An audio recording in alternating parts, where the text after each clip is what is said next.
ഇവിടെ യാഗത്തിനുള്ള വിറക് കീറണം, മാനിനെ കുളിപ്പിക്കണം, സിംഹത്തിന്റെ താടി ഡ്രം ചെയ്യണം, പിന്നെ അരുവിയിൽ നിന്നും ജലം സംഭരിക്കണം. പിതാശ്രീയോട് ഞാനൊരു കാര്യം ചോദിച്ചോട്ടെ, ഞാൻ നിങ്ങളുടെ മകനാണോ അതോ ബംഗാളിയാണോ പണി ഇവിടെ കിടന്ന് പണി ചെയ്യേ? നീ എന്റെ മകനാണ്. മകനാണോ? മകനാണ്. എന്നാ പറ, എന്റെ അമ്മയാരാ? പറ പിതാശ്രീ, എനിക്കറിയണം എന്റെ അമ്മയാരാ. എത്ര നാളായി ഞാൻ നിങ്ങളുടെ പുറകെ നടന്നു ചോദിക്കുന്നു. പറ, എന്റെ അമ്മയാരാ? പറ. രാവിലെ എഴുന്നേറ്റ് കാണാതെ സൈഡ് വാരെ അങ്ങ് പോയാൽ മതിയായിരുന്നു. എല്ലാം നിന്ന് ഒറ്റക്കൊന്ന് പിറുപിറുക്കുന്നതല്ല, മന്ത്രം ഉരുവിടുന്നതാണ്. ആകപ്പാട് 6 മന്ത്രമല്ലോ, അത് ഊരി വിടുവാണ്. മന്ത്രം ഉരുവിടുവായിരുന്നു. ആ ഉരുവിടാതെ എന്റെ അമ്മയാരാന്ന് പറ. മോനെ, നിന്റെ അമ്മ സസ്പെൻസ് ആണ്.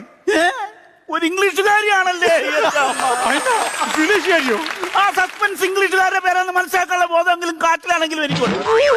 ഈ സസ്പെൻസ് എന്ന് പറഞ്ഞ സ്ത്രീ ഏത് രാജ്യത്താ ഉള്ളത്? ഇവിടെ വെളിവില്ലാത്തവനെ സസ്പെൻസ് എന്ന് പറഞ്ഞ ഒരു രൂപവും ഇല്ല. ഒരു രൂപവും ഇല്ലാഞ്ഞിട്ടും നിങ്ങൾ അവളെ വെറുതെ വിട്ടില്ലല്ലേ? സ്വന്തം ചെറുക്കനായി പോയി, അല്ലെങ്കിൽ വല്ലതും വിളിച്ച് പറയായിരുന്നു.